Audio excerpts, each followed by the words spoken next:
মুসা আলাইহিস সালামের জমানার একটা ঘটনা তাসাউফে মশহুর আছে। মুসা আলাইহিস সালাম আল্লাহর সাথে কথাবার্তা বলতে যাইতেছেন। সাধারণত উনি তুর পাহাড়ে গিয়ে কথাবার্তা বলতেন। যাইতেছে যখন দেখে একটা লোক বলতেছে, একটা অ্যাবনর্মাল পাগলের মতো, আল্লাহ তোমারে যদি পাইতাম আমি সাবান দিয়া গোসল করে দিতাম, মাথায় তেল দিয়ে দিতাম, আমার গাভীর দুধ তোমাকে পান করাইতাম, আমি যত্ন করে তোমাকে কাপড় চোপড় পরে দিতাম। এইভাবে বলতেছে আর লোকটা কান্দাছে।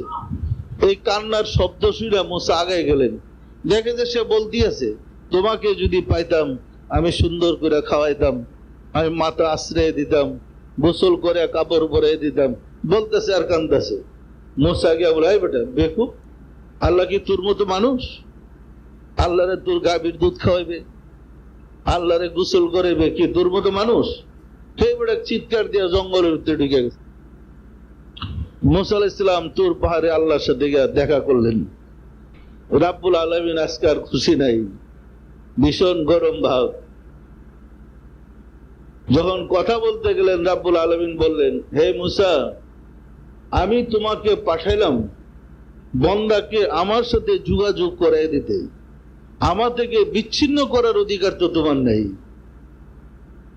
ওই যে লোকটা আমার কাছে কাঁদতেছিল আর বলতেছিল, আমি তো তার প্রেমে হাবুডুবু খাইতেছিলাম, আমি তো তখন তার কাছেই ছিলাম, শুনতেছিলাম আমার প্রেমী কি বলতেছে।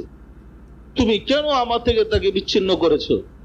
তাকে তাড়াতাড়ি আমার দিকে ফিরে আনো, না হয় তোমাকে আমি নবীর দপ্তর থেকে নাম কেটে দেবো। আশিক রাসূলেরা, আল্লাহর প্রেমিকরা আছে, কথা বলতেছে আর কাঁদতেছে। সে তো আল্লাহর প্রেমে ডুবে কাঁদতেছে। আপনি হয়তো তার ভাষা বুঝতে পারবেন না, কিন্তু আল্লাহ তার প্রেমে ডুবে আছে।